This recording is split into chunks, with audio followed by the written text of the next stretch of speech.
In a small recording studio in Kigali, Rwanda is moving forward, leaving the Africa that once was to become something new. What most people know about Rwanda is a war-torn story of mass genocide. This is a small story about one man's big vision. Ezra is the founder and chief musical producer of Narrow Road Productions. Yes. What here? Ezra.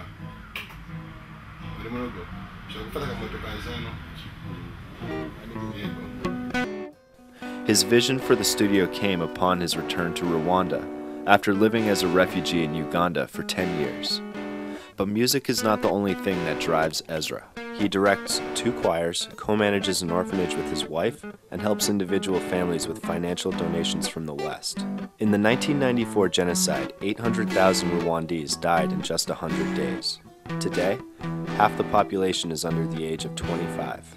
Through his music and humanitarian work, Ezra seeks to reach out to the young people, because it is widely believed that the youth will determine Rwanda's uncertain future.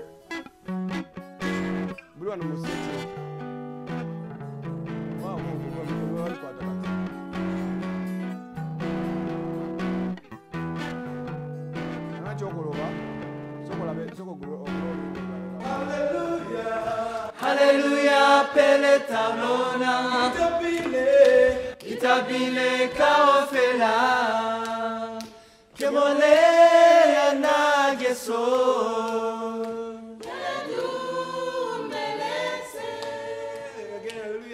Hallelujah, pele tablona, kitabile. Ezra often draws young talent from his choirs for studio projects. During the time I spent with him, I saw how his different creative pursuits were gelling into a cohesive whole. Yeah, so they're here to do the harmony in the song. Forgiveness was the theme of this particular project. Oh, to Jesus I surrender. Humbly at his feet I bow. Worldly pleasures so forsake. Take me, Jesus, take me now. To man, what happened is so hard to forget. That's why it happened in 1954.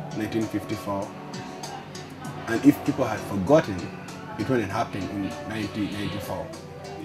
But it happened in 94 because people didn't forget. And they had the grudge and they had to plan. Yeah. You can forgive, but it's hard to forget. So if you surrender, it's easy to forget. All we need is to surrender all things to God. 90% of Rwanda is Catholic. Ezra's song about surrender is likely to have massive appeal. He built his studio only 6 months earlier, and already he was preparing to distribute 100 CDs for free. This was a gesture to reach out to the community, and it was support for the decade-long process of healing and reconciliation. This orphanage we're going to visit. We support it, me and my wife. There's a church in the States that wanted to sponsor one of the orphanages. They get sick that the glue really affects them so much. Most of parents are like died of AIDS, and some of them are in jail, in prisons. Many of them they've chose to stay here because some of them used to leave the place because they still wanted to sniff glue. Yeah, we don't allow them to do that here. 400 children live at this orphanage. Over 1 million orphans live in Rwanda. There simply are not enough financially and mentally stable role models to care for these kids. But you could see in the faces that this place was making a difference for those who were here. You see, they're happy. They're happy. In the ghetto, Ezra visited the families he and his wife support. The living conditions are unbearable here, and the goal is to move the young people into a place they can call home. God. It's Fred. Her name is Mimi. What did you say?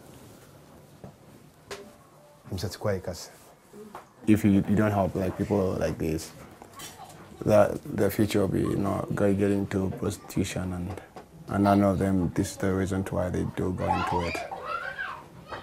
Because if they can find themselves living like this, they would rather go and sell themselves. In another ghetto, Ezra was rebuilding houses. This one for a widow with 5 children. These were not small tasks that he was managing. I wondered if it was in any way a burden.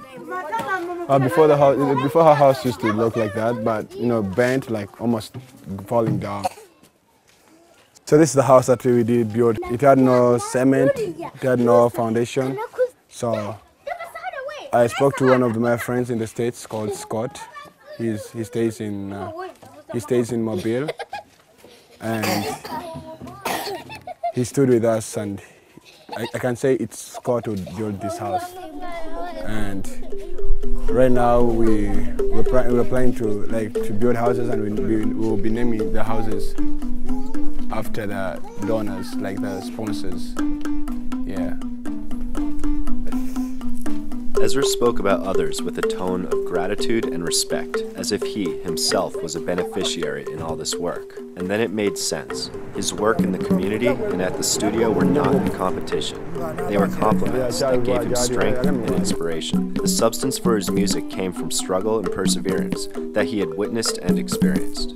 Ezra's story, Beyond One Man, is the signal of change in Africa, of how the modern day in which we live empowers those who have the will to make change. If one man can build a studio that reaches millions, might we see a rebirth of African culture on the world stage? Ezra's approach makes anything seem possible.